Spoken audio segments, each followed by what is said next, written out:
Kim, Oh, hi, how are you? Is it Laura? great.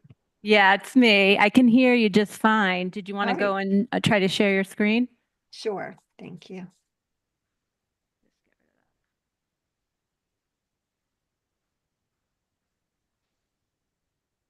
Looks good. We can see it just Oh, fine. perfect. Great. All All right. right. So we'll see you back in here later. All right, sounds good. I'll just keep it on and probably listen and do little work here and there, but I'll stop sharing for now and when it's Thank my you. turn. Appreciate it. Okay. Okay. Thanks. Bye-bye. Bye. Okay.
Good evening, everybody. Thank you so much for joining us tonight for the town council meeting. Uh, Today today is, what is today? Monday, March 3rd, 2025 at 6:30 PM. Call this meeting to order and ask for a motion for closed session. So moved. All those in favor indicate by saying aye. Aye. Opposed, no. Ayes have it. Laurel, tell me when you're ready.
Hey, Chris.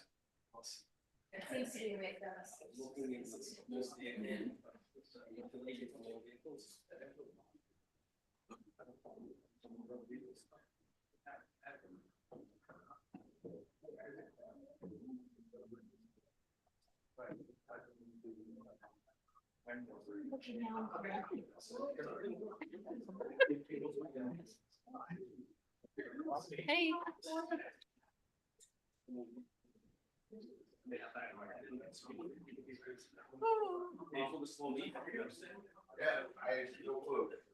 No, I saw it, I was like, oh. Well, hey, Mona. I'll send it to you. Thanks. I would like to see that. I'd like to see you. Welcome David Lewis back. I was gonna say, Holy moly.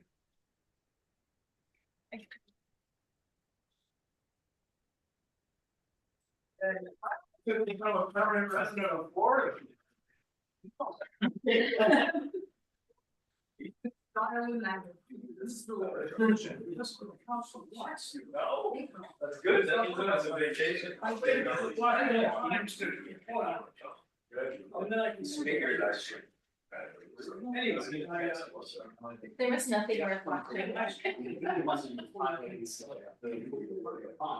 actually was whole time after the meeting, to just like the log these are something like that, and then for 7 minutes. Nice, like, not really. And then it's like, it's so hard to listen to. Yeah, we should go in up for one of those. I don't know. I mean, Grace.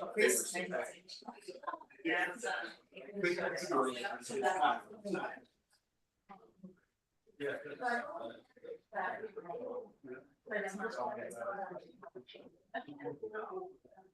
Instead of everybody guessing.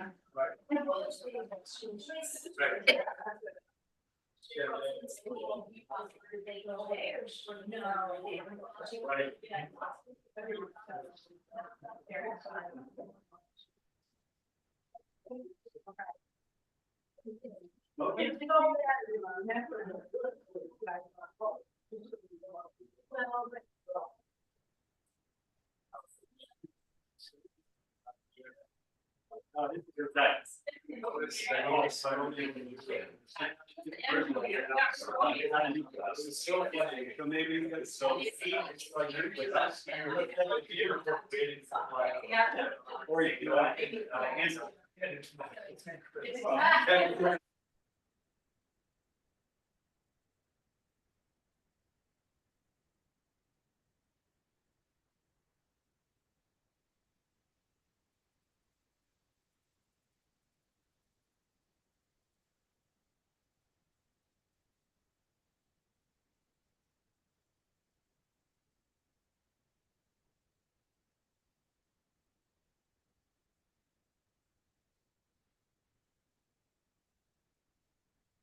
Carlos and David behave, we're about to start again. She's It's his got fault.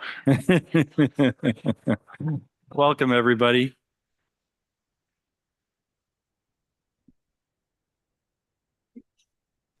We did have a closed session beforehand. No votes were taken.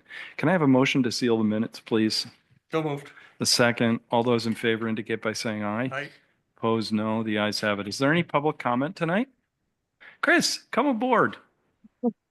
Make sure you turn on your green light.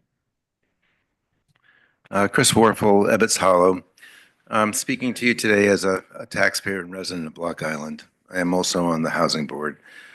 And it's with that I would like to speak to you about because of my appearance before the Land Trust, Block Island Land Trust, at their last meeting to discuss possibilities of things that could be done for them to assist affordable housing. And I'll say it was a pretty ugly meeting by all accounts. And I don't believe anybody on the council was at that meeting. So I'm going to let you know what happened. I had asked for a variety of things that they could consider to help with our housing issue out here, and was turned down repeatedly, flat down. No, no, no. And a lot of the comments were being made by the land trust attorney, Joe Priestley, which was highly irregular and should not have happened. And finally, I had to ask him if he was on the board, if he was an elected official, because he was telling me what the board would and would not do. And then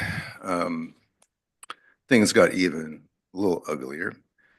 I asked them if they would please meet with the town council, planning, and us to discuss the situation, and they refused. So here we have the Block Island Land Trust refusing to meet on this island-wide critical issue. And there is no doubt in my mind, having worked on this issue quite a bit for the last 5 years, that the land trust policies, if they don't change, and they're not going to change them without outside influence, it's going to keep exacerbating the housing crisis and economic crisis on this island. So one of the things I wanted to do was tonight was to ask you to ask them to come to a meeting with planning and with the housing board to discuss. That's all I asked for, discussion of the situation and anything that could be done. The upshot was Joe Priestley just read from their enabling legislation. He didn't read from any of their operating rules or anything like that. He just read one thing. And then when I asked for a motion to discuss having a meeting, he said, no, they're not going to do that. And again, I had to say, you're not on the board. And I know that, I know how this works. I'm asking for a motion. And Mr. Hatfield said, no, we're never going to do that. So we have a real problem here. We have a problem with a part of Block Island with such influence on our housing situation and our economy that they appear to operate separately from the rest of the town. It's not coordinated. It's kind of like a little bit of a fiefdom. Their meetings are not streamed, they're not recorded. And up to 2 months ago, neither was Block Island Power Companies, and they're chaired by the same person, Barbara McMillan. It took us years to get the power company to do this. I feel if more people knew, if they saw what was going on, it might increase the awareness of how the situation is. The Housing Board recently started streaming its meetings. And I think it's been a great benefit to the Housing Board. We've had more input. People with knowledge on construction have weighed in, et cetera. It's increasing island-wide awareness. So to not make this any longer, I would just ask if you would please invite the Land Trust, Planning, and the Block Island Housing Board to a meeting with you. Thank you, Chris. Any other public comment tonight? Item 3, the consent agenda. Any questions, concerns, anything you want to pull off? I had a couple things. Well, actually, no, I answered my own question about the historic district, right? Because that meeting is on March 12th. I just had a question about so this, when they change, says changing classification, what is the process for that? So generally speaking, rather than this particular account, there's an appeal to the Board of Assessors who hold a hearing on the topic and then make a decision about changing the assessment. And so that's part of the Board of Assessors actions. It takes an action of the council to change the taxes that have been assessed. So the valuation of the property is the purview of the Board of Assessors. The tax portion is the purview of the town council. Okay. So we're approving the tax portion. We are not approving the change in classification. that's correct. Okay. You are abating the taxes based on the revised assessment that The the change in board has assessment, right. established. Great. Thanks. And could I make a comment on. Absolutely. I'm feeling magnanimous tonight. Don't I look magnanimous? You look That tired. was the first word that came to your mind. So under correspondence, I just wanted to make note of the fact that the Division of Public Utilities and Carriers and the Interstate Navigation Company's motion to intervene, that was on the Fast ferry. Fast Ferry, an audio ferry. They can't intervene on that. And on the one above that, the earnings report, if you read that settlement agreement, because Interstate has a 12% rate of return, they do yearly audits with the PUC. Part of it was on the fuel charges, part of it was on just the general auditing. There is an excess amount of money, and it's been decided that the way to solve that is to create a fuel reserve, which means that as of March 1st, there'll be $1 off on the passenger and car tax charge from June to September, and a $2 ticket credit from October to May until the amount of money that went into that fuel reserve is used up. So that's a positive note that I didn't want people to miss. And that's it. I have a motion to approve the consent calendar. Wait, I have one more thing. Of course, I'm sorry. It's okay. Nope, I just want to acknowledge the note that we got a thank you note from the Island Collaborative about the story walk. And, we just lost Adrian last week. And so I think it's important to bring that up to people if they want to, if we have some nice weather coming up, if people want to take a walk on the Adrian Mitchell Trail. The story walk is beautiful, and it was paid for by the town of New Shoreham as one of the mini grants. But it might be a nice way to remember Adrian. He was very pleased about the project. Thank you. And then also, Keith, I might, on the historic commission, they're meeting to expand. We really want to encourage people, because I think it affects a lot of people if you look at that map. And so encourage people to attend those meetings, whether you're for it or against it, because they definitely gets expanded out quite a bit. And I hate to see it, people come after, say they didn't know, so. Terrific. We have a motion made and seconded to approve the consent calendar. All those in favor indicate by saying aye. Aye. Opposed, no. The ayes have it. I was sorry for the interlude here, but when we come out of closed session, there are certain things I have to do where I ask for a motion to report, ask for a motion to seal the minutes, et cetera. And as a result, I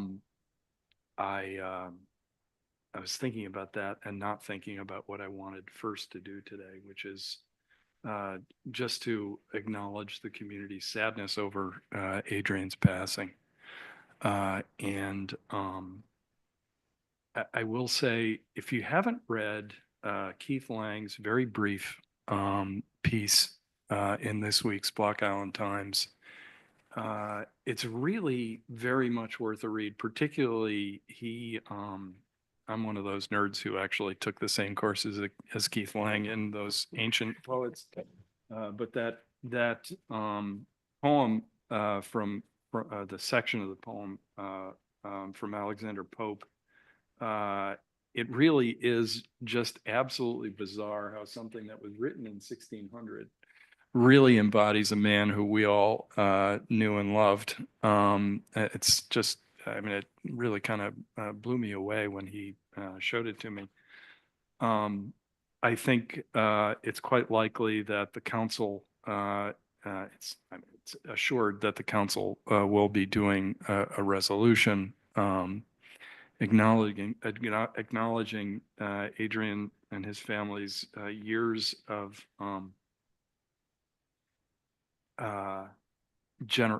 generosity, but also sort of a steadfastness and commitment to the community that I think I worry about us losing. So we'll be doing a resolution about that and, stay tuned on other potential ideas. But I feel like I would be remiss if we didn't, just acknowledge our sadness over what is a significant loss.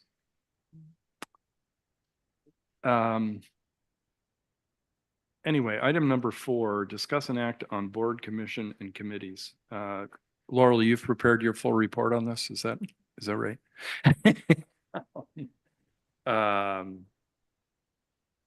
Do we tonight appoint Paul, Jordan, and John Leone?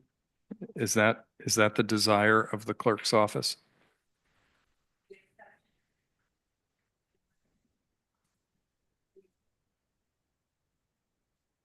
Frederick? Tracy Fredericks? Okay.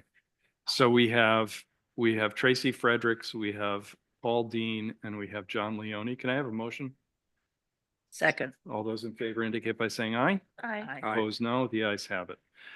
We have, I believe, one statement of interest from Claire Costello in the Juvenile Hearing Review Board.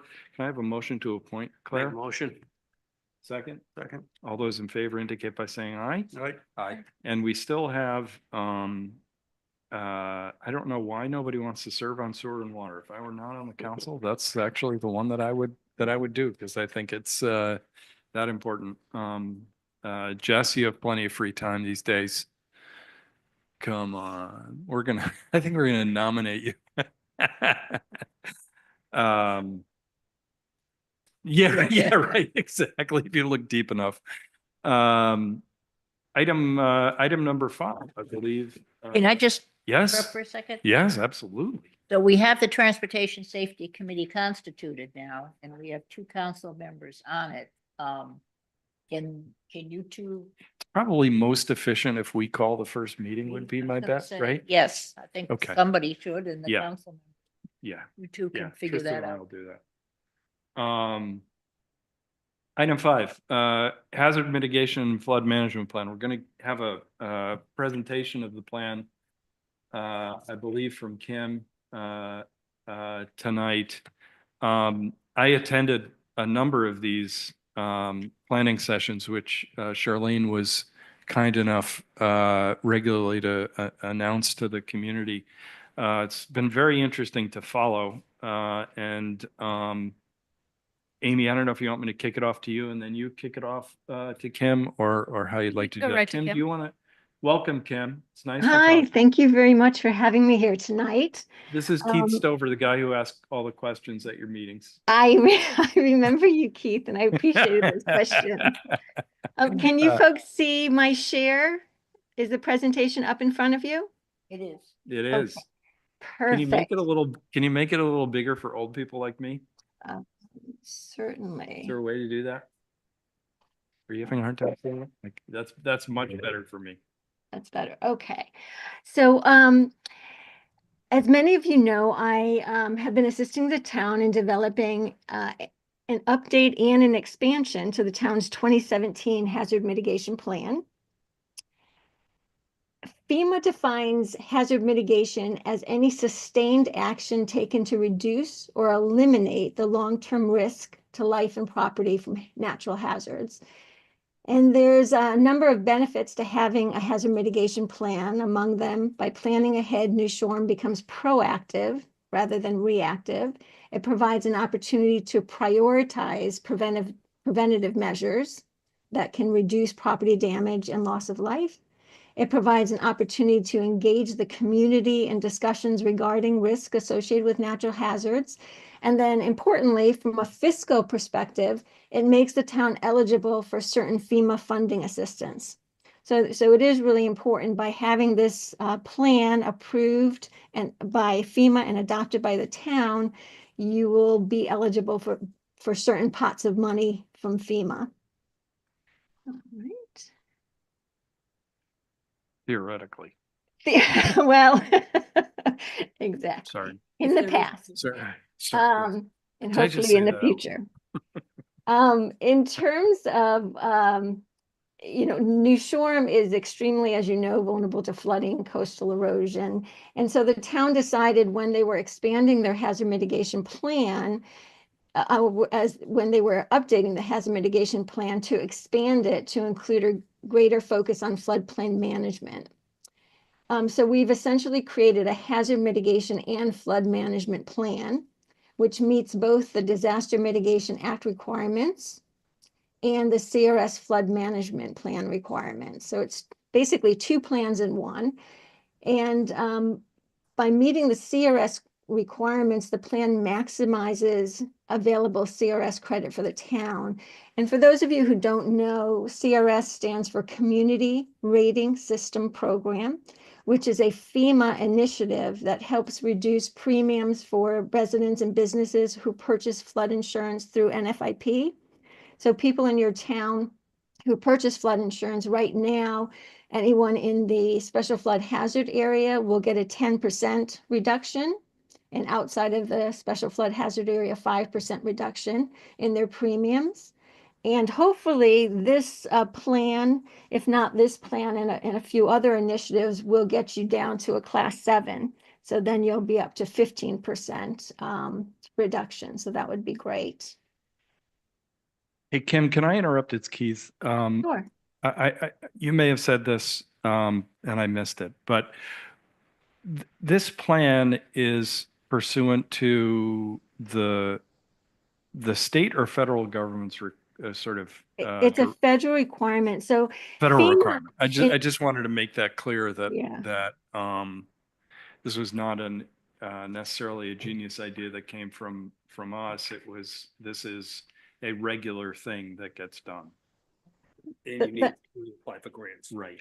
That's thank you. right. In order, Thank FEMA in 2000 said that if we want if communities want us to help them, give them money, then we want them to be partners in this and understand hazard mitigation and the risk associated with natural hazards. So that Disaster Mitigation Act of 2000 was what prompted this. And every 5 years, communities are required to update their plans if they want grant assistance.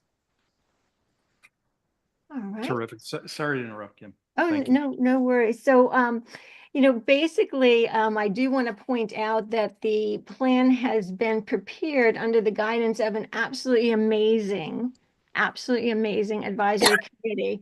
We've been very fortunate. We specifically tried to get a very diverse group, so we would have a lot of different perspectives in putting the plan together, and it's been a wonderful experience. So I'm appreciative of everyone who has been participating.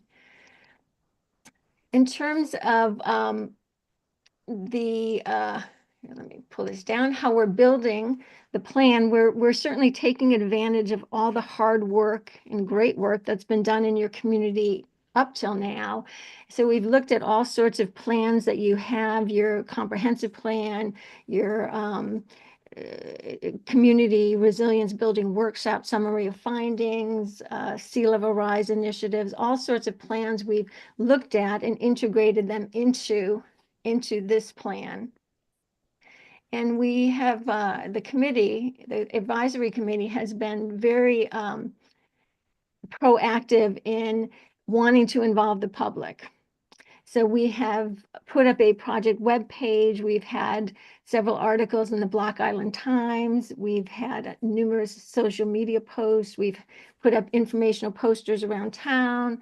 We had a public opinion survey that was for about almost a month. It was out there 3.5 weeks, and we garnered 182 responses, and it was really great insight. And then we also had various informational meetings like tonight's. And I will say, with the public opinion survey, we didn't just appreciate the responses, we actually have used the responses. When you get a chance to look at the plan, which I'll talk about later when that's going out, when that will be posted, but you'll see that we took all of the actionable items from the public opinion survey, And we reviewed each actionable item and tried to incorporate that where we could into the action plan. So we wanted to really respect the information that the public had provided to us. All right. So in terms of the hazards that are in the plan that we looked at, excuse me, we looked at flood-related hazards, wind-related hazards, winter-related hazards, and then this plan we also included, which weren't in your previous plan. We looked at vector-borne diseases transmitted by ticks and mosquitoes. And we also looked at contagious respiratory illnesses caused by either influenza virus or coronaviruses.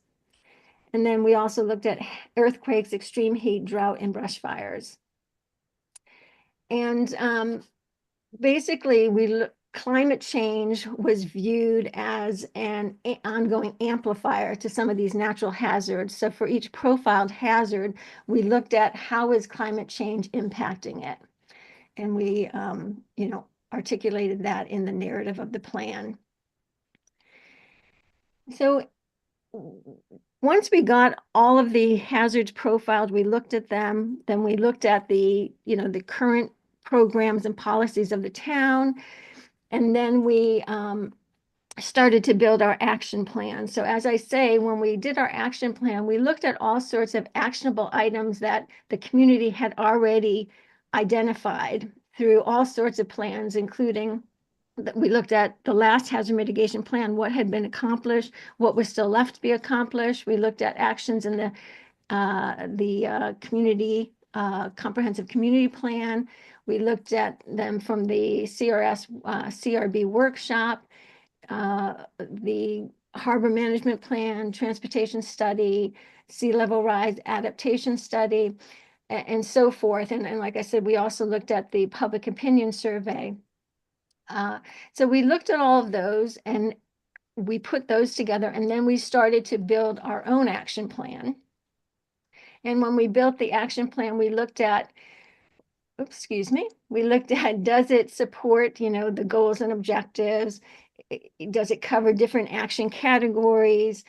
Is there a range of funding? Because you don't want all of your projects to require capital improvement funding. You want a range of funding programs, a range of funding associated with programs, so that some is just related to staff time that can be easily done. Others will require either consultants or construction. So we looked at a range of projects. So we put together an action plan that has 14 different actions. And then within each of those actions, there's a lot of different potential projects. And in terms of our next steps, we're going to be having a public review period of the draft plan between March 17th and April 7th. So for 3 weeks. I think you're required to do it 2 weeks. I always encourage a 3-week session to give people enough time to look at the plan, which will be put up on the project webpage, which is part of the town's website. And we'll put that up there so people can download it and look at it at their convenience. And then during that 3-week period, the public can write comments, and they'll go to Shirlene, and we have that up on the website, how to do that. And or at the public hearing, which you folks will kindly host on the 7th, people can get up and provide their comments at that time or their input. So at the public hearing, if the town council is satisfied with the draft plan, we will be providing you ahead of time a draft resolution to look at, and we'll be asking the town council to adopt the plan. And once it's adopted by the town, then it will go up to REMA and FEMA for review and approval. So that is the presentation I wanted to make tonight, kind of just a heads up of what's coming. But if there's any questions, I'm more than happy to answer those. Any questions from anybody on the council, or be happy to take anything from No. public? Terrific. Thank you, Kim. Okay. All right. well, Are thank you, very much. are you coming out on the 7th? I am. I'm excited to come Fantastic. out again. So yes, I'll be Perfect. there on the 7th. Beautiful. Thank you so much for your time tonight. All right. Thank you. You're welcome.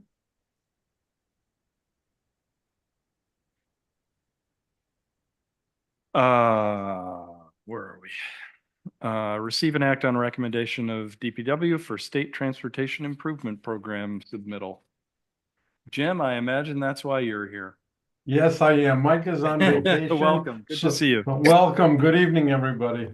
Mike's on vacation, so I told him I'd pitch in for him and go over this with you. As we stated earlier, the STIP program, the DOT is advertising for projects for communities.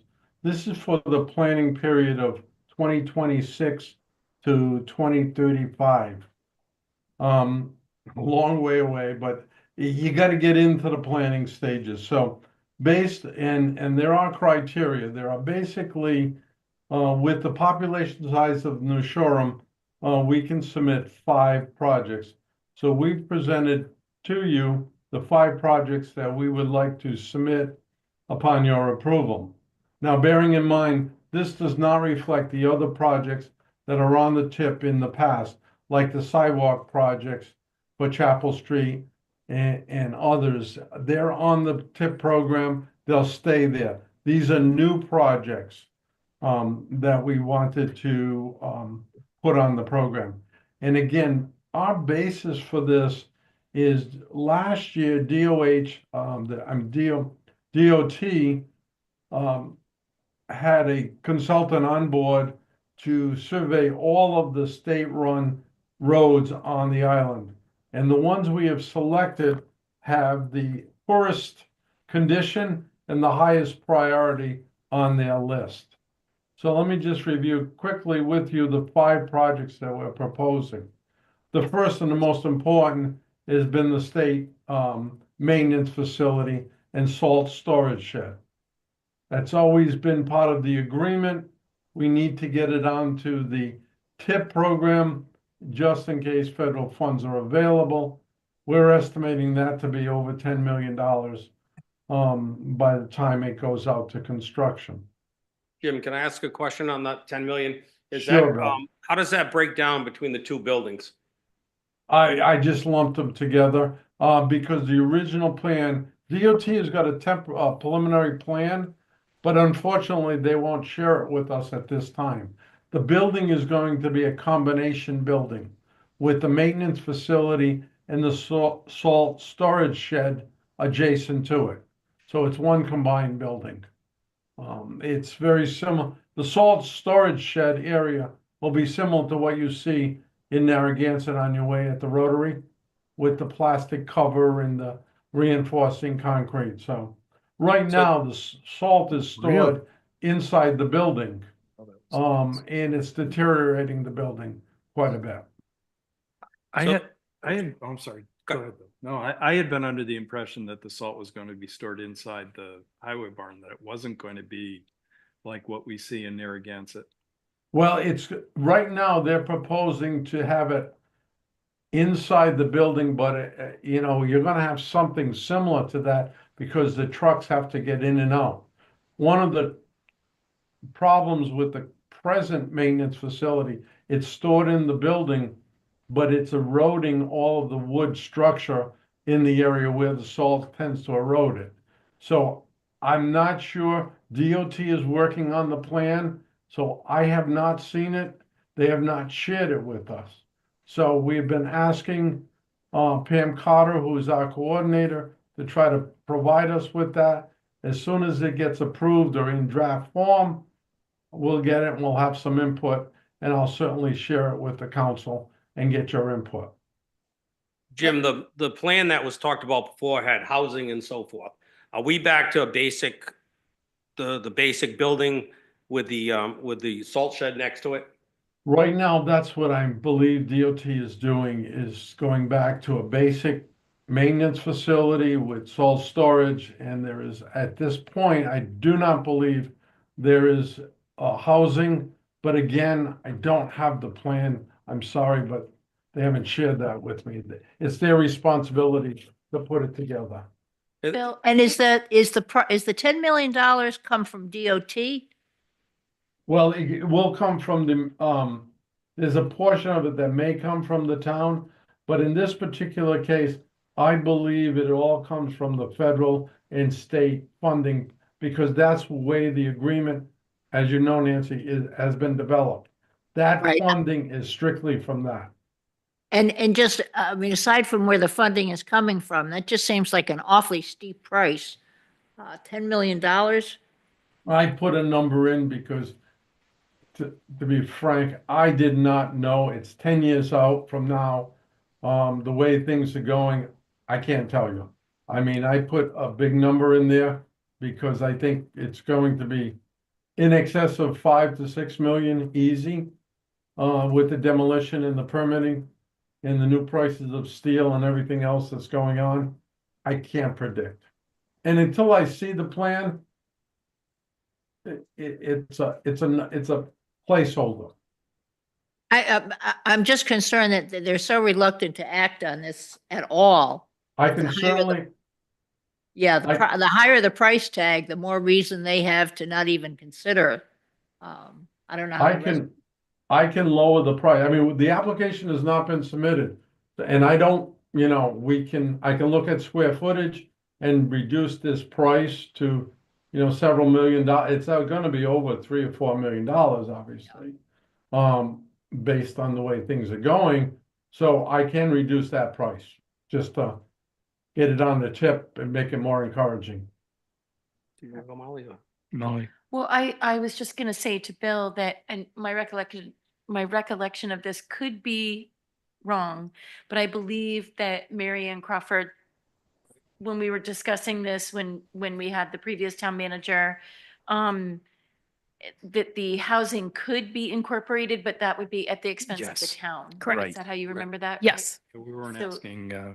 Right. Right, I knew there was some talk on that. I have a question that might be really stupid, but the state, that's in the historic district zone.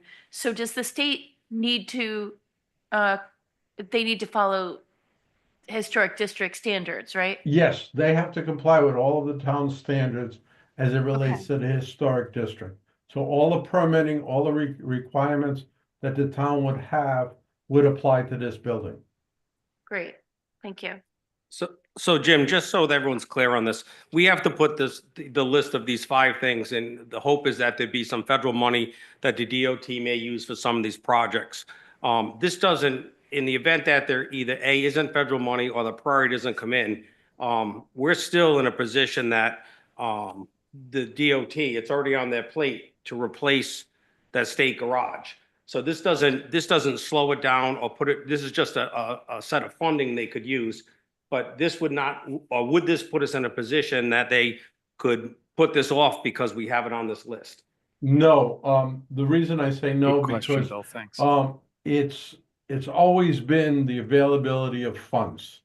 And from the beginning, with the first agreement that was written, I think now close to 20 years ago, is that statement, that paragraph has been there, but it says with availability of funding. So the idea is to get this into the queue, and maybe the feds will come up with the money and we could point to that as a project. But that doesn't deter the town manager, myself, Mike, and others to start discussing the building with DOT. This is just a conditional, if funds are available federally, but this type of project, we'll certainly go after it. And And the can I- oh. conversation about this, I'm so sorry. Oh. The conversation about this building with DOT has been ongoing though, right? I mean, this It- isn't, It has been ongoing for over 20 years. 20 years. We've- Right. We have discussed this endlessly. But so Jim, I'm sorry to No. beat a dead horse here, but Bill's question was the same as mine, so it was an ingenious question. But so my worry is they say, no, we're not going to fund this thing in our next budgets because you put it on your tip. I can check with DOT. I don't think that would be the case. Because Okay. it was on the budget last year and the governor cut it out. Right. Yep. So, we want to continue to push to show that it is important to the community. Demonstrate that this is further demonstration that this is a priority project for us. Correct. Gotcha. That's fair enough. And can I just ask, is that, was that, is it presently in the HDC or is that in the proposed It's expansion? presently in the HDC. It is already. I knew there was some exceptions along there. Okay, thank you. Okay, there's Go no ahead, more Jim. questions on that one. Don't worry, we'll be done by 11. That's okay. Ocean Avenue is the next project. This one section of Ocean Avenue is between Beach Avenue and Payne Dock. And all of these projects that I'm going to discuss, it really involves micromilling, overlaying with road reconstruction and drainage improvements. So the Ocean Avenue section of what we're proposing is 3/10 of a mile, and the projected cost is $5 million. Now, you're going to ask me about these costs. These costs have been developed by their consultant. Okay, so I'm taking the recommendations of their consultant as a top priority. So these costs have been generated by their consultant. Coonimus Road is the other road project. This one extends from West Side Road to Center Road. This is a 1.4 miles of roadway reconstruction and drainage improvements. The project is $12.8 million. Lakeside Drive, this one is from Mohegan Trail to Coonimus Road. This project again is a mile in length, micromilling, and there are 6 drainage crossings on this particular section of Lakeside Drive, and all of those need to be upgraded. Part of the problem with the roads and how they're deteriorating is because of these drainage issues. So we want to when we do the road milling and overlaying, we want to replace the drainage because that is a critical component of each of these projects. And the final project is Mohegan Trail. Mohegan Trail is from Lakeside Drive to Spring Street. Again, this project is 9/10 of a mile, and the projected cost is $4.6 million. So those are the 5 projects that we'd like to propose. I will modify the first project and reduce the cost under 10, to where more reasonable number so we can get it in there. But again, these are the ones that Mike and I, with the town manager's discussions, have come up with. Please. Jim, I assume with all the road work, that includes building up the shoulders on all of those roads? That's correct. Okay. With the milling and overlaying, they regrade the road and building up the shoulders that deteriorate. So once we get in, we kind of lump it to milling and overlaying, but that's the physical construction, but we have to regrade the shoulder of the road because that's what's causing these drainage and the erosion, that the roads that are in tough shape as a result of the embankments on the sides of the road. Okay, thank you. I just had a thought, regarding the first one, I understand what Nancy is saying, that 10 million sounds extraordinary, but, we did have the voters voted $10 million to do repairs at the school, and none of the bids just for repairs even came in under 10 million. So I don't know. I don't know. Well, It just sounds like a lot of money, but is it a lot of money for a big building? Well, I don't know. I think it's difficult to compare the school project with this, a maintenance facility. So it's a bare bones, and I don't know what the school project involved, but I'm assuming it did involve mechanical, HVAC, electrical. This one is a very small HVAC and mechanical project. Those are what drive the cost. Okay. So, that's where, I don't know the complexity of a project, and the internals, mechanical and electrical components of projects drive the cost considerably, outside of just the structure. And it is gonna be a basic structure.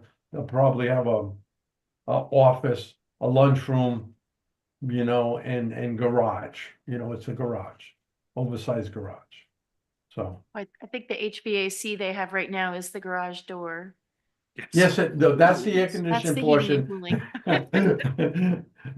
The boiler was replaced some 5 or 6 years ago. But the heat goes out the door. I mean, it really does, because they're spending a great deal of money for fuel, because there's no insulation. It just goes out the door. They heat it, but it's outside.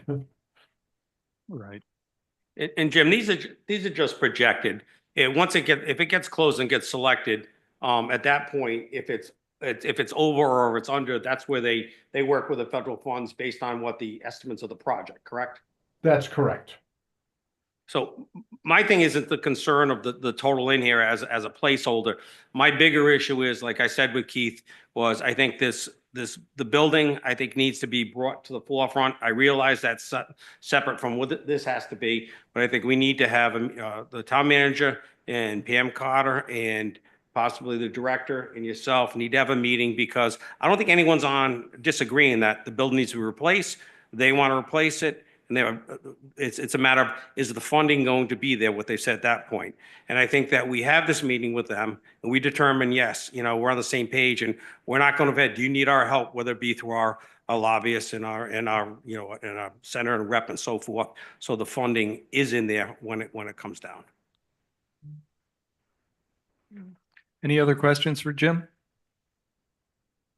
Thank you, Jim. Thank you. Good night. Thanks, Jim. Always appreciate your work and Thank you. expertise. Thank you. Discuss an act on application for congressionally directed spending opportunity FY26. Amy? This was a little bit of a surprise, but application periods did open for fiscal year 26 congressionally directed spending. It was a very short window. The original deadline was tomorrow, the 4th, which gave us about 2 weeks to put an application together.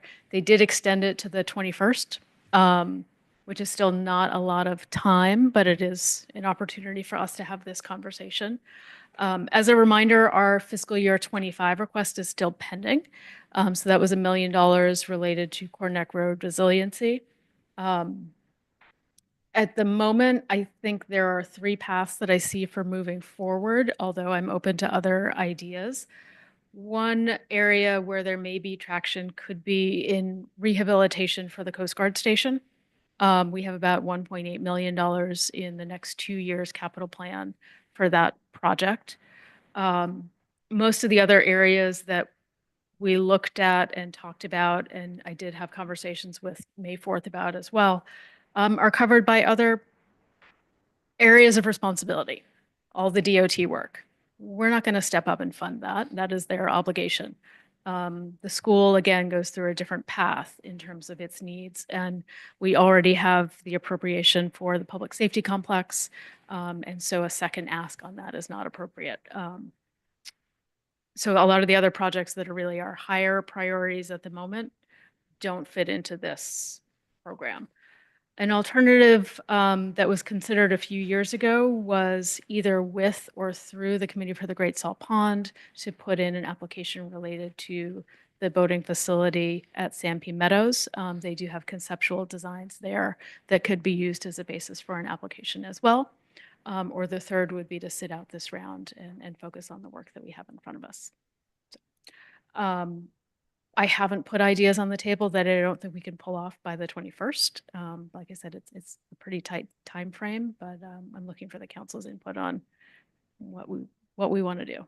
Is the Coast Guard station realistic for you to be able to put something together for that? I think it is. I think it is. Having seen some of the applications that we've put in recent years, I think we can operate at that level. Yeah, at least. So. Move forward. Yeah, I would say, look, to say I'm not optimistic would be an overstatement, but that doesn't mean you don't give it a shot, you know? Yeah. And I think that if it is a priority for us, if it's in there and it doesn't find, it's good, it comes back up. Yeah. And it's not just, hey, we will, it is a priority that we Yep. have. So, Yeah. as long as the workload is. It's really a function of workload from my perspective, right? I'm Well, not going not to say I'm only going to workload, put but- all my attention into it. It may not be the best work ever, but we will put an application together and express the town's needs and the work that there's certainly Okay. plenty to be done there. And combine your workload with the real expectation of anything coming out. Yes. Exactly. Yes, it'll be a balance. You can do it in crayon. Great. We'll put that together and I'll forward a copy to the council when it's. Especially because the problems down there aren't going away. They're going to need to be addressed. Yeah, And so I think it's it would be nice. And it may just lay the foundation for a future more robust ask. And I think of any building that we own, that one stands a chance. Yeah. Mm. Thank you. Thank you, Amy. Do you need a motion from us? No, okay. Discuss and act on landing fee legislative changes. All right. So we had a general discussion last time we met and talked about coming back with a focus on 3 areas. The costs of tourism over recent years, which then starts to inform what we might be looking for a landing fee change, some of the constitutionality issues, and then a feel from our legislators about how this sort of might play from their perspective. I'll deal with the last one first. So we are scheduling a meeting with them and our lobbyists over the next 2 weeks. So I think we'll be able to have that conversation directly with them. Although some of the initial feedback from May 4th, particularly around a narrow question about a change in the landing fee, is that there may be an appetite. That's not an unreasonable thing to consider, but a more complex question might be a lot to digest at this point in the session. So, but we can hear that directly from them. In terms of the cost of tourism, and we're going to hear from Jess on Wednesday about more the revenue side and the impacts on the upside. It's a little bit harder to identify over time what those costs are and how they've changed. Basic inflation math would take your 50-cent landing fee from its inception and move it today to $1.17. No complex thought involved, but that doesn't take into consideration any changes in the impact over time of either the volume or the nature of the visitors. One of the other data points that we use is an action by the council in June of every year where we designate funds transferred from the landing fee fund into the general fund to offset certain expenses that are allowable under the legislation. Mhm. And so we identify a list of expenses that qualify. We've been doing that for about 5 years now, and that includes things like dispatch personnel, seasonal police officers, tippy cans, public restroom maintenance, real seasonal impact expenses, support for health services and fire and rescue, things like that. Those costs over the last 5 years have increased about 43%. So it's sort of another place where we can look at what might be a reasonable number if we wanted to provide some substance behind what we were looking for. If we just feel like 5 is the right place and that's what we're going to ask for, that's okay. But I wanted to at least bring a little bit of context to that. So if you stacked those two elements on top of each other, sort of that where we can document a change over time, over the last 5 years, a 43% increase, and then over the 20-year span, from inception to today, the inflation component, we'd be at about $1.68 or so. Again, that's really simple math. It's not taking subjective considerations into that, but I guess I wanted to talk more with the council about what kind of information would be helpful, where people are thinking. Do we want to go and try to substantiate 5, which is the recommendation of the Harbors Committee, although I don't believe it came with a context. How do we want to approach this? How can I help you make that decision going I think forward? their context was the same as mine. Hey, how about 5? Right. Yeah. Your first figure was $1.24? $1.17 was the $1.17, sorry. inflation. Where did you get to Metric. $1.43? I like that better. I get to $1.68 by, $1.68. again, very simple math, nothing complex, but taking the changes in our identified expenses that we already classify as landing fee eligible and how those have changed over time. Because we do this nice memo every year. Here's what it was in 2019. Here's what it was in 2024. And Well, as Tristan just said, I mean, a mathematical approach is much more likely to, provide the kind of talking points and rationale. Having said that, I think strategically we don't want to negotiate against ourselves, right? So, I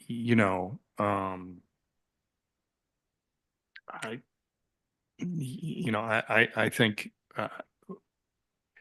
we're in the $1.50 to $2 range in a way that we could be comfortable making the argument so just to for trend. open the door for Just to- somebody who wanted to be more aggressive. It's taken us this long to come back. Are you front loading it all? Do you say, Yeah. okay, we're not Right. we're not right, coming good, back. That's a good point. Yeah. I'm not necessarily arguing for that, but it is Yeah. an approach that one could take. Mhm. And we need to add in the other side that's tacked onto it too, Mhm. from Narragansett of what the overall cost will be. I mean, the other alternative is to say, let's get like in the 150 range and give it a shot. And if that goes smoothly, then, we can come back sooner than the next 20 years. Right. You know. Exactly. I mean, maybe shooting a little higher than $1.68 because we've been incurring expenses for years where we were only collecting Mhm. this little landing fee. So, even at that, I mean, I would conservatively say $1.75, kind of. I mean, we can't really go back. We were the ones that didn't approach this for 20 years, right? So. I have a really, as I said, sort of my practical concern about what number we pick is that no matter what number we pick, and I always hate to harken back to my days as an evil lobbyist, but I will. If we picked 75 cents and said 75 cents, the legislator in charge would come out and say, Keith, we cannot possibly do 75 cents. If we say $2, how about, so if we said $2, it strikes me that the likelihood is they're going to say, are you crazy? We can't do $2. How about $1.50? I mean, so that's kind of, I mean, I hate to be that cynical about it, but it is kind of how the sausage gets made. Sure. Except that this isn't coming out of their coffers. So, Mm. so you don't have that particular element. Yeah, I think, Um, yeah. And I just think if we're gonna do this, then we ought to set a number and say, This is the fair number? This is the fair number. Yeah. Yeah, and not try to negotiate with it. See, now for me, this is that fair number is at least $2. Well, I can see that, and but by the same token, there is also other funds that have been coming over those 20 years for, to help us with tourism too. That are probably equally tied to people coming over on the ferry. I mean, the hotel tax, the meal tax and the like, all of which didn't really exist back, when we were trying to get 50 cents per head. But I do think, if you collect it, and we do collect it out of the harbors, right? So we collected out of the harbor, and just for those who do follow that, we collected out of the harbor, although we've decided on a policy shift going into next summer, where we will be directly collecting per head. Over recent years, roughly 10 years, we've been using an average and collecting $1 per vessel for a mooring, for example, assuming 2 people per boat. And we're going to go back to a direct collection, counting the number of people, both in Old Harbor and in New Harbor, so that it's a true collection. Yes. And electronic payments make that much Makes more it so much possible easier, than yeah. it was. So we're going to go back to collecting that directly. Yeah. So in the terms in collection, is it easier to do $2 than $1.50? Or I think at this point with electronic payments, it doesn't make a difference? doesn't make a difference. That's part of the argument for making them do it going forward. We'll likely do something to reinstate the Anchorage collections as well. Maybe that makes a difference to have a nice round number on the Anchorage collections, whether that's, when that's a voluntary, it's not voluntary, but a self-initiated payment. So. Is it also worth talking to a representative? Narragansett went for an increase a year or two ago, and maybe they can give some feedback to how it was received and so forth. Sure. Also. Yep. It might be. We can have that conversation with them. Again, just because I'm the numbers person, their increase from 35 cents to 50 cents was about a 43% increase. And they had a 20-year gap, again, between their initiation and their change. And this was not meant to drive you to decide on a number in the moment, but I did want to provide a little more context for where the balancing act may be. Because again, one of those other components we talked about was, is there a risk and how do we mitigate that risk of having it challenged? So. Yep. Thank you. Discuss and act on a resolution and requesting legislation providing property tax relief to property owners providing long-term rental housing. There's a little alliteration in that agenda item. So this is pretty straightforward, I would say, and we've talked about it a few times. This is a resolution for the town council supporting a bill that parallels Middletown's language, which in itself mirrors Newport.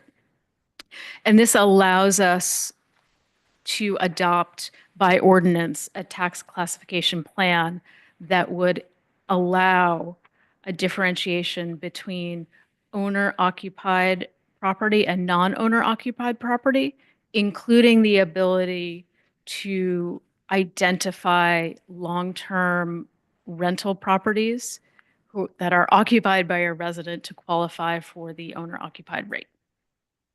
So what we have in front of us is the enabling legislation. The rest happens locally when we craft an ordinance that sets out those parameters. Presumably, we would use resident criteria similar to what we've adopted for the homestead exemption.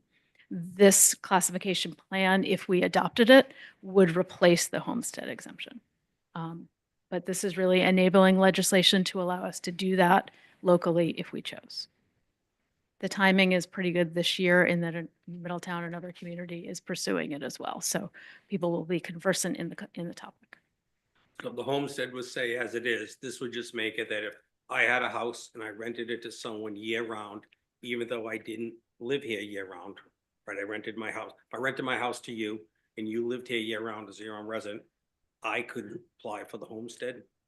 It is no longer than a homestead. So we would adopt a classification plan that removed the homestead exemption and instead taxed at an owner-occupied tax rate.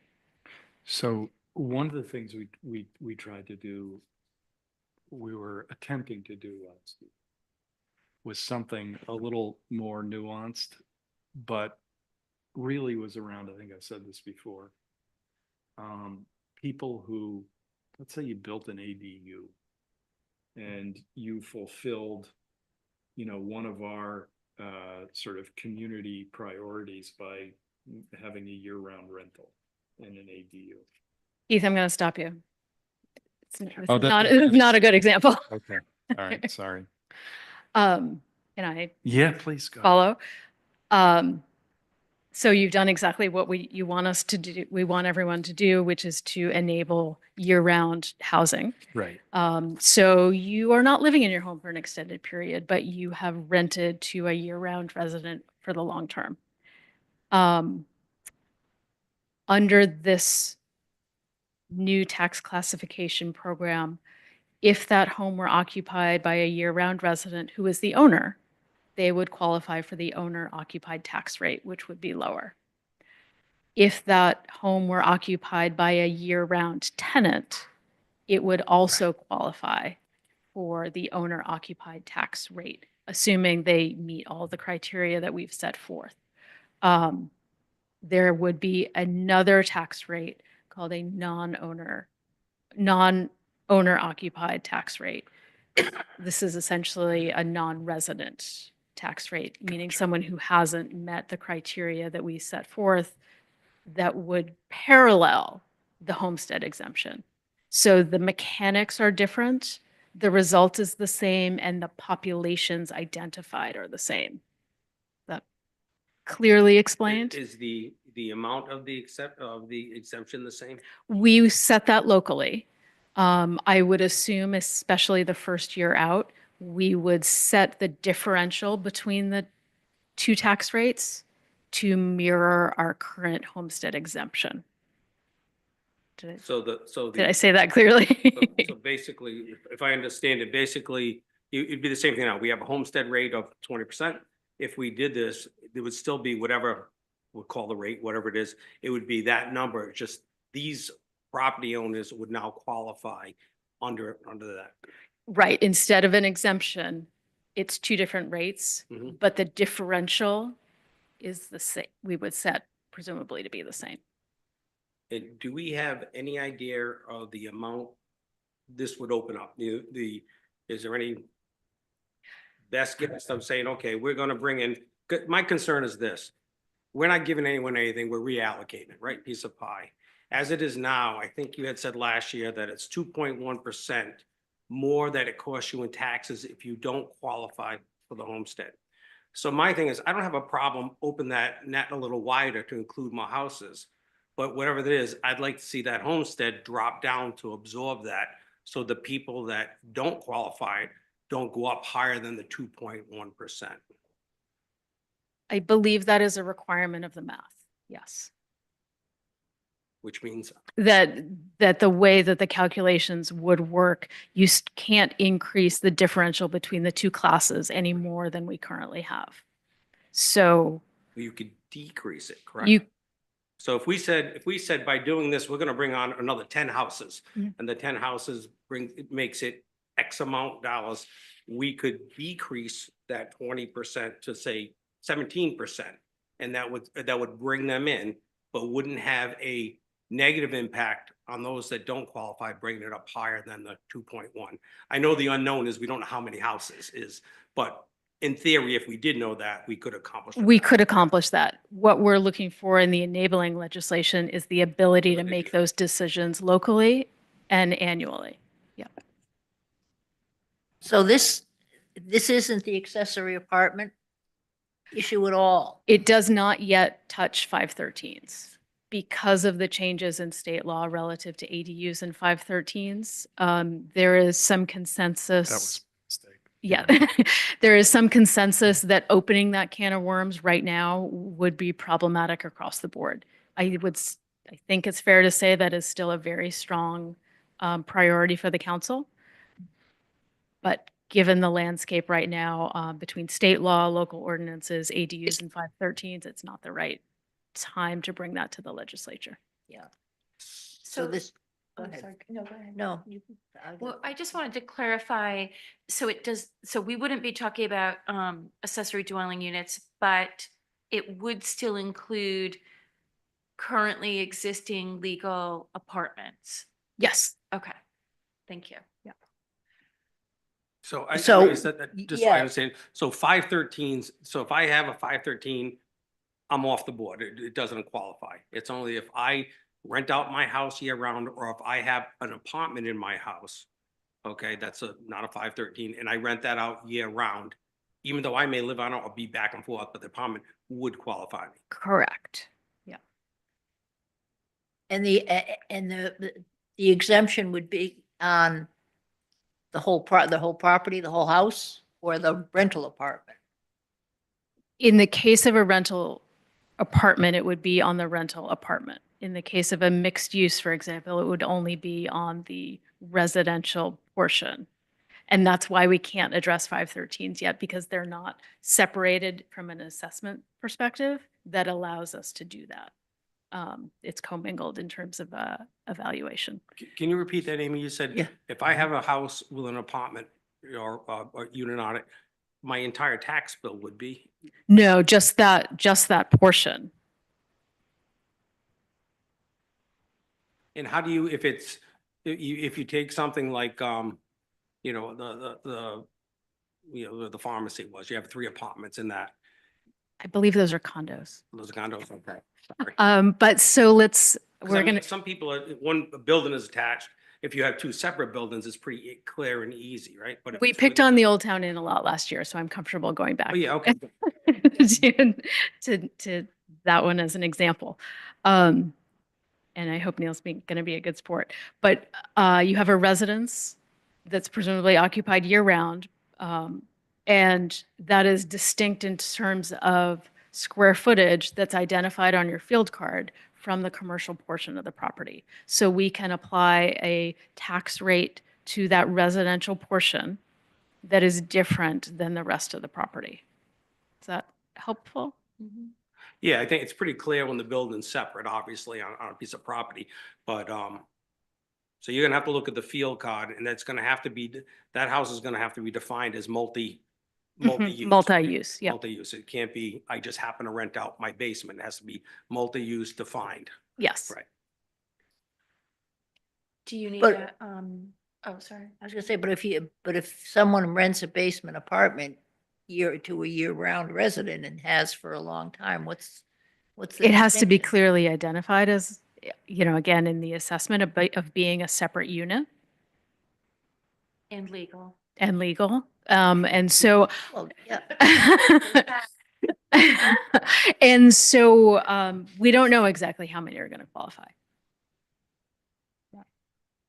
I mean, can you pull out from the vision appraisal? Can you push some buttons and get, separate, existing? We have not been able to pull that out in a way that is useful and time effective. So.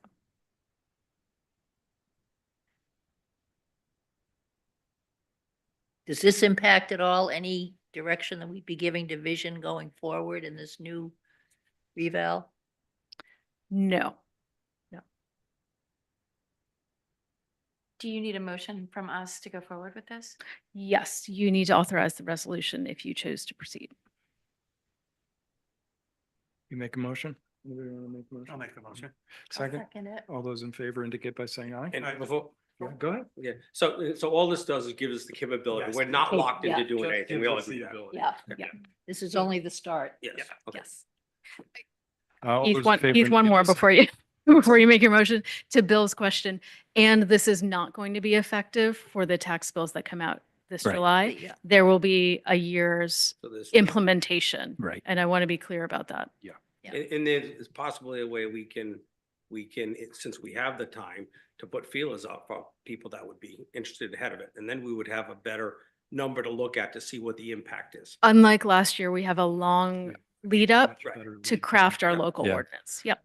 Absolutely. Sorry. All those in favor indicate by saying aye. Opposed, no. The ayes have it. But in the interim, the homestead exemption will stay, right? We've moved on to the next agenda. If you don't care about this. We do have one more year of the homestead. Yes. Yes, okay. Item 10, Amy? I've lost my agenda. Bear with me. Receive legislative update. Oh. Okay, so legislative update, I actually do have some action items here for the council. The first one on there is housing. And I printed hard copies for each of you of Senate Bill 37, which the Housing Board team that May 4th is working with would like to support this bill. It's enabling legislation, again, enabling legislation only, whereby a community could levy a 2% conveyance tax on real estate transactions over $900,000, with those funds being restricted for affordable housing uses. So it's enabling. It is enabling. Um, And those tax dollars will go back to that town. Those tax dollars will be held by the community. The municipality shall maintain a local affordable housing board, which we have, to oversee the funds in the restricted accounts and shall allocate the funds within 2 years. So on a $1 million house, Amy, what would that, well, it wouldn't trigger until over 900, correct? Exactly. So So- then it's, I'd say 900 or 1 million. they've written it so that when the consideration paid exceeds $900,000, a tax of not more than $10 for each $500 or fractional part thereof in excess of the 900,000. It is 2%. 2%? Although it doesn't describe it as 2% 2% of a in the million language. Well, it'd be Um, 2% of 100. 2% of 100,000 in your example. Because it's only on the amount over. It's like a marginal rate. Oh, okay, I understand. I thought it was, so, Yeah. gotcha. So it would be A two trade, grand. right, so anything over 900, it would be, You'd get 2%. $2,000 if it was. in- So Gotcha, basically, the okay. first $900,000 is exempt. Is exempt, correct. May 4th is looking for a little bit of direction about whether they can actively go out and support this or whether the council would like more time to consider. As they said, the housing board has asked them. Opinion without, without, I mean, there's one certainty, we can't do it now. But if the legislature were so inclined, and is it an up to? Or not to exceed? Of a tax of not more than $10. Not more than, so, And again, it's enabling a municipality may impose upon enactment of a local ordinance. so it's a tool we could have. But then there's no limit on the over 900,000. So. I mean, I can't, and the housing could do board it. wants us to pursue this. I don't know that the board itself has met, and so I don't want to say the board in its entirety. But I do know that May 4th is working closely with Mark, who's the new chair, and with Cindy.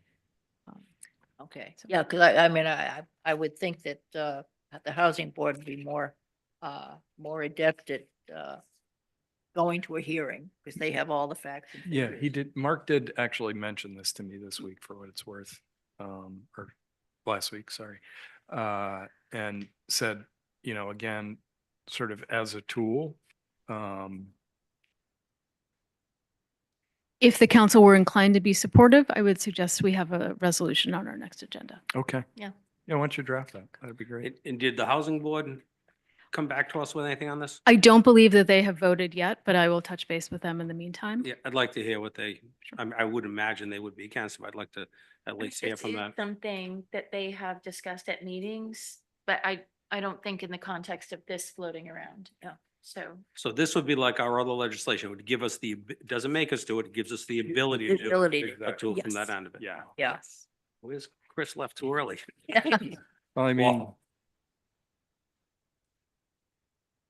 The next one on our list there is the hotel tax. I did forward you a message again from May 4th, where they identified the 2 hotel tax expansion bills that are currently out there, mhm. and the recommendation that we've discussed here previously, that Senate Bill 418 more closely aligns with what we've talked about, being able to have those funds directed back to the municipality if there's going to be an expansion to whole house rentals. The other bill, Senate Bill 335, maintains the existing distribution, still expands the hotel tax, but maintains the existing distribution to Commerce, the Tourism Council, and the municipality.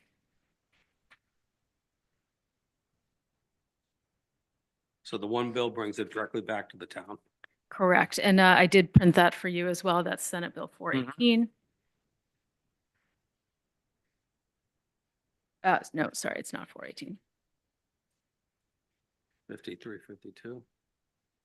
418. It is 418. It is, yeah. There is a restriction on how those funds can be used by the municipality. So all sums collected pursuant to this expansion, meaning the whole house portion, shall be used exclusively for municipal infrastructure improvements, riverine and coastal resiliency, and housing. So they've identified 3 criteria as a restriction on those funds. Pretty broad, fungible Yeah, it's kind of, very broad. yeah. Yeah. I think we can work with that. What is riverine? Means in a river.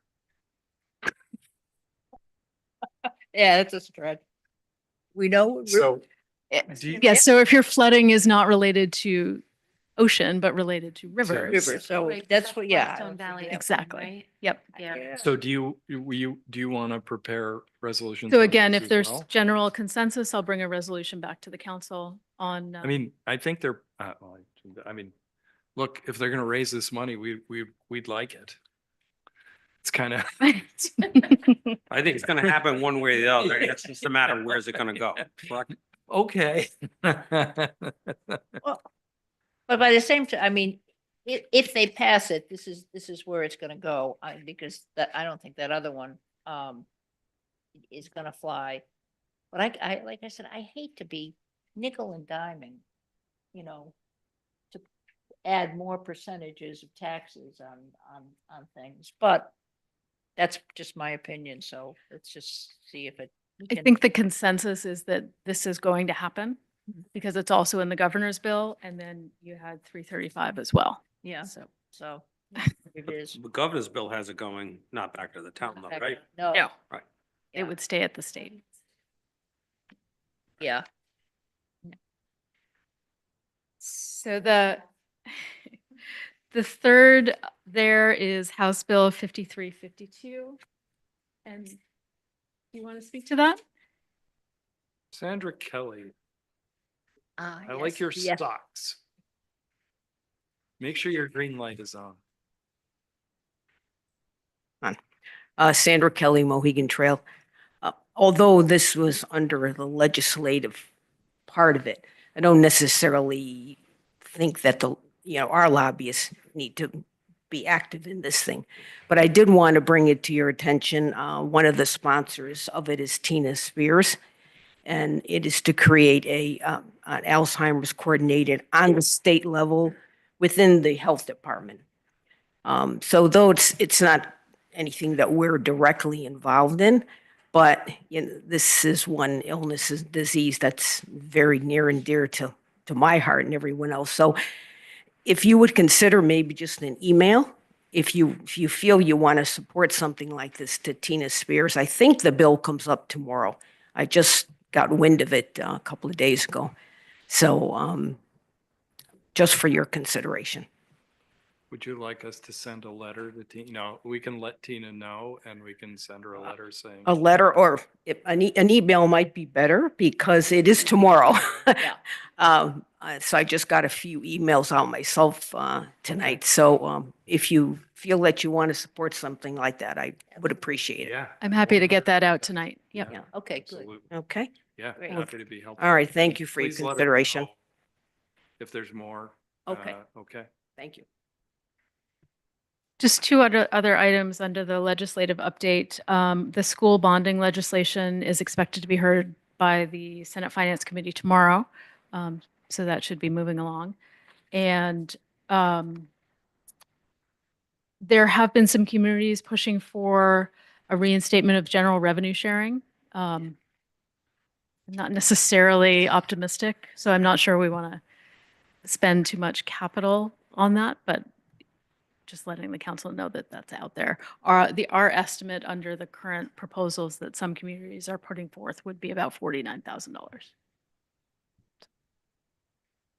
One of the things I think would be helpful when we talk to these guys is getting a sense of how the ride component of the state budget is likely to come together. I just want to keep that. I'm not asking anybody, you or anybody else, but I mostly as a reminder, I suppose, to myself that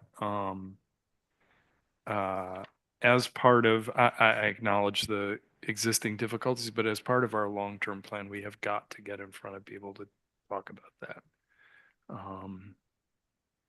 So I think it's $62,000 this year. Yeah, I don't think it's gonna go up much. this No, year. no, that's why I said as part of a long-term plan, I think getting in front of people, and you know, I would rely on others to tell us what the strategy ought to be there, but at some point, that is kind of laughable.